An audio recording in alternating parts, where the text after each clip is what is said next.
Baik, kita masuk ke pembahasan pertama, yaitu saya akan membahas tentang perencanaan penilaian.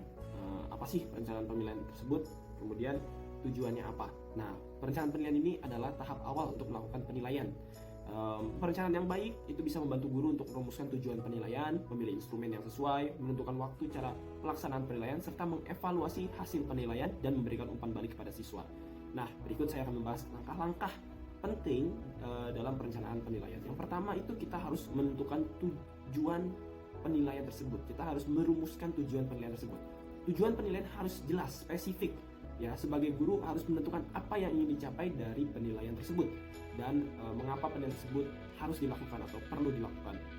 Kemudian kita menentukan kriteria penilaian. Yang kedua ya, kriteria penilaian adalah standar yang digunakan untuk melakukan penilaian kemampuan siswa dalam mencapai tujuan pembelajaran.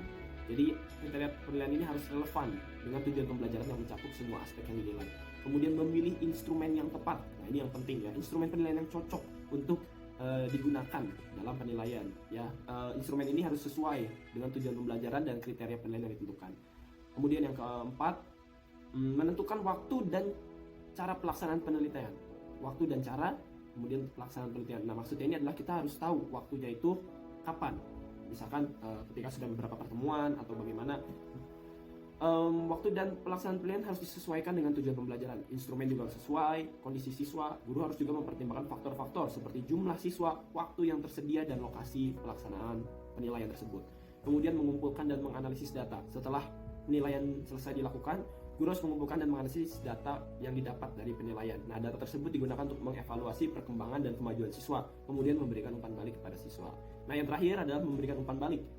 Nah, ini dilakukan untuk mengetahui hal-hal yang harus diperbaiki sehingga siswa dapat mengetahui kelemahannya dan meningkatkan kemampuan mereka di masa depan. Seperti itu. Intinya, dapat saya simpulkan bahwa perencanaan penilaian pembelajaran yang baik akan membantu guru untuk menilai kemajuan siswa dengan cara yang objektif, efektif, dan melakukan perencanaan yang baik. Guru dapat membantu siswa mencapai tujuan pembelajaran dan meningkatkan kemampuan mereka secara menyeluruh untuk mencapai tujuan pembelajaran. Seperti itu. Untuk pembahasan selanjutnya akan dilanjutkan oleh rekan saya, Ibu Musrifah. Silahkan, Ibu.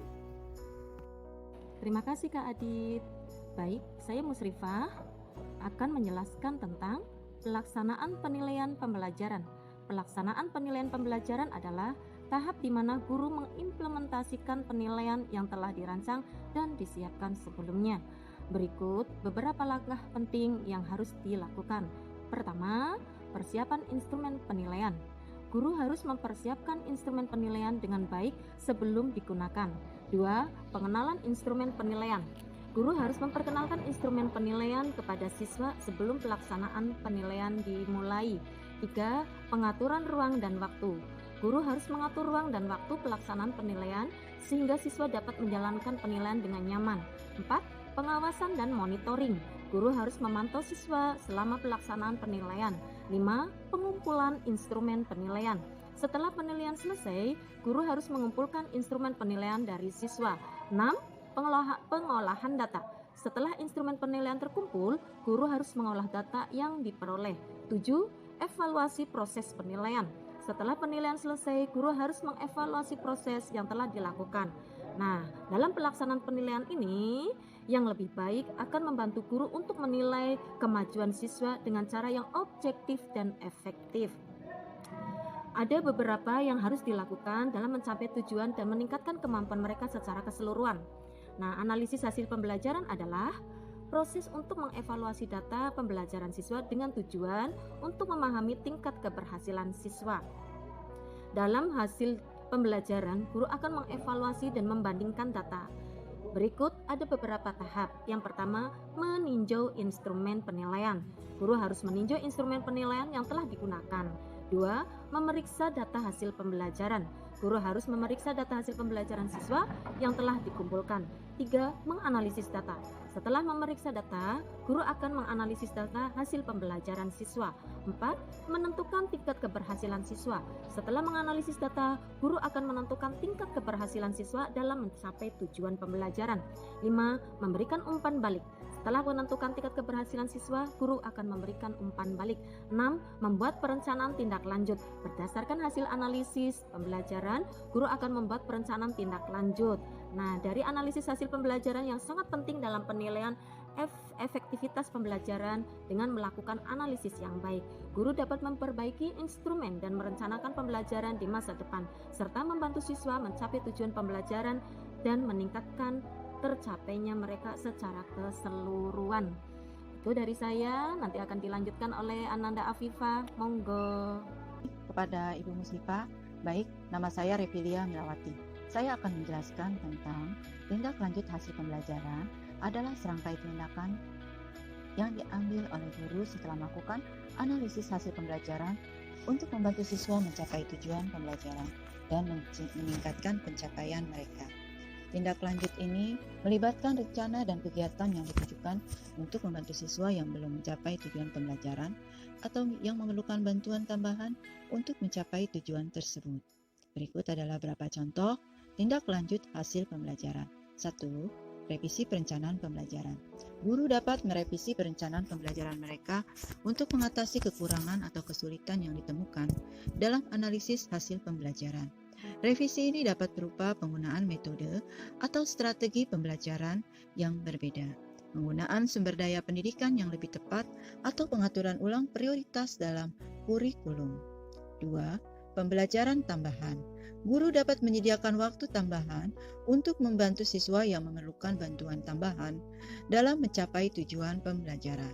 Kegiatan pembelajaran tambahan ini dapat berupa bimbingan atau tutor kelas tambahan atau pengulangan materi. 3. Pengembangan program remedial. Guru dapat merancang program remedial untuk membantu siswa yang mengalami kesulitan dalam mencapai tujuan pembelajaran. Program remedial ini dapat mencakup kelas tambahan, program bimbingan, atau penggunaan sumber daya pendidikan yang lebih lengkap. 4. Umpan balik dan evaluasi berkala. Guru dapat memberikan umpan balik dan evaluasi berkala. Pelaporan hasil penilaian pembelajaran adalah proses menyampaikan informasi mengenai hasil penilaian yang dilakukan kepada berbagai pihak terkait seperti siswa, orang tua, kepala sekolah, dan pihak-pihak lain yang berkepentingan. Pelaporan ini bertujuan untuk memberikan informasi yang transparan, jelas, dan akurat mengenai pencapaian siswa dalam pembelajaran. Berikut ada beberapa langkah dalam pelaporan hasil penilaian pembelajaran. 1. Menganalisis hasil penilaian. Melakukan analisis hasil penilaian untuk memahami pencapaian siswa dalam pembelajaran dan mengidentifikasi area yang perlu ditingkatkan.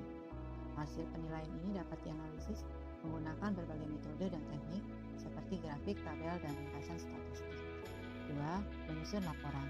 Setelah hasil penilaian dianalisis, langkah selanjutnya adalah menyusun laporan.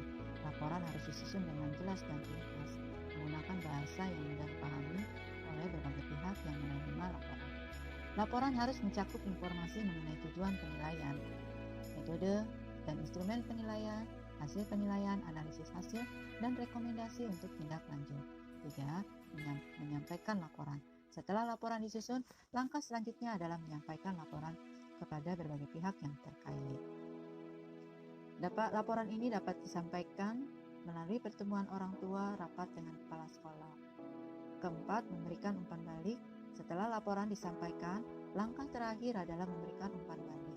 Pihak-pihak yang menerima laporan dapat memberikan umpan balik mengenai hasil penilaian dan rekomendasi yang disampaikan dalam laporan.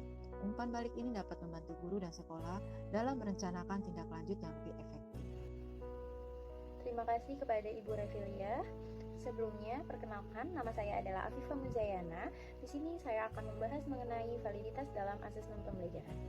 Validitas dalam asesmen pembelajaran itu merujuk pada instrumen penilaian, yang dimana instrumen penilaian dapat digunakan untuk mengukur apa yang seharusnya diukur. Validitas ini sangatlah penting karena jika alat instrumennya itu tidak valid, maka dapat diragukan hasil kemampuan peserta didik. Maka dari itu, validitas dalam asesmen pembelajaran itu sangatlah penting. Selanjutnya, saya akan membahas beberapa jenis validitas yang perlu diperhatikan dalam asesmen pembelajaran. Di sini saya akan membahas 4 jenis validitas, yaitu yang pertama ada validitas isi, di mana validitas ini berhubungan dengan sejauh mana alat ataupun instrumen penilaian untuk mengukur aspek ataupun dimensi yang diinginkan dalam pembelajaran. Validitas ini akan terpenuhi jika alat penilaian yang cukup untuk semua konsep ataupun materi yang harus diukur, sesuai dengan kurikulum ataupun standar pembelajaran yang berlaku. Selanjutnya, yang kedua ada validitas konstruk. Validitas ini berhubungan dengan sejauh mana alat ataupun instrumen penilaian untuk mengukur atau mengkonstruk karakteristik psikologis yang ingin diukur. Contohnya seperti tes matematika yang diharapkan dapat mengukur kemampuan matematis peserta didik.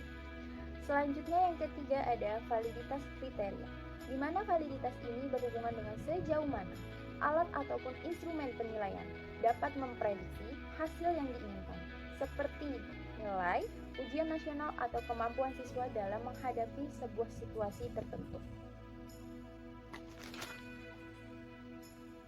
Selanjutnya yang keempat terdapat validitas teori. Validitas teori berhubungan dengan sejauh mana alat ataupun instrumen penilaian yang dapat mendukung teori ataupun konsep yang mendasari kurikulum ataupun pembelajaran.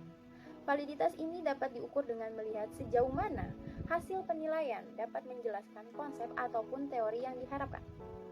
Oke, selanjutnya untuk memastikan validitas dalam asesmen pembelajaran, sebaiknya dilakukan pengujian terlebih dahulu terhadap instrumen penilaian yang akan digunakan. Karena untuk memastikan bahwa instrumen tersebut dapat mengukur aspek yang seharusnya diukur. Selain itu, penggunaan berbagai metode penilaian yang berbeda-beda juga dapat membantu memastikan validitas dari hasil penilaian yang didapatkan. Baik, terima kasih kepada teman-teman dan yang lainnya yang telah menonton video pembelajaran dari kami. Mohon maaf apabila terdapat kesalahan yang dilakukan oleh kelompok kami. Kurang lebihnya mohon maaf. Wabillahi taufiq wal hidayah. Wassalamualaikum warahmatullahi wabarakatuh. Oke, untuk tema berikutnya itu adalah tentang mekanisme penilaian gitu ya, atau proses penilaian. Itu lebih pada bagaimana kemudian seorang guru itu merencanakan sebuah penilaian, kemudian melaksanakan penilaian, kemudian itu harus dianalisis gitu ya, dan kemudian ada tindak lanjut sama ada pelaporan. Artinya pelaporan itu adalah karena ini adalah mekanisme penilaian, berarti kan guru sudah mempersiapkan persiapan untuk penilaian. Nah, kemudian hasilnya berarti kan dilaporkan, ya kalau misalkan guru berarti kan dilaporkan kepada kepala sekolah atau atasannya dan juga memberikan laporan kepada orang tua siswa ya. Kalau itu kan nanti bentuknya ada raport ya, atau ada penilaian yang sifatnya itu rutinitas yang boleh diketahui oleh orang tua gitu ya. Nah, kalau bicara tentang validitas dalam asesmen itu lebih pada kesahihan sebuah penilaian yang dilakukan oleh guru. Artinya nilai yang diberikan oleh guru itu adalah nilai yang valid. Nilai yang valid itu adalah nilai yang memang sesuai dengan nilai si siswanya, dan itu merupakan hak siswa yang tidak boleh diganti atau dirubah. Bahwa kemudian ada pertimbangan-pertimbangan lain, misalkan ada aspek penilaian itu kan nggak cuma kognitif ya, tapi ada afektif dan psikomotorik. Nah, maksudnya bahwa ada pertimbangan itu bukan kemudian menjadi pengurang, tapi menjadi penambah gitu ya. Dalam artian guru pasti punya standarisasi atau punya pertimbangan tertentu untuk menilai satu siswa dengan siswa yang lainnya gitu ya. Tapi kalau bicara tentang validitas ya berarti nilai yang diberikan oleh guru itu adalah nilai yang bisa dipertanggungjawabkan atau nilai yang yang itu benar-benar menjadi hak siswanya gitu. Terima kasih.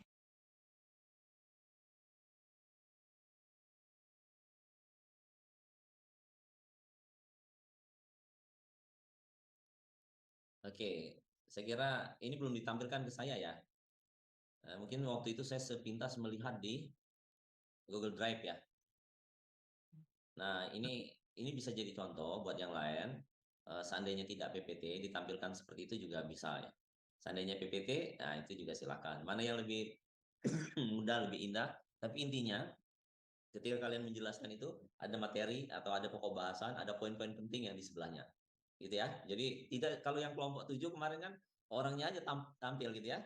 Nah, itu diperbaiki. Dokumen yang digunakan itu betul-betul dari segi bahasa, dari segi tata letak, dari segi bobotnya itu betul-betul berkualitas gitu ya, atau betul-betul sesuai dengan apa yang ingin diukur itu tadi. Itu konstruknya.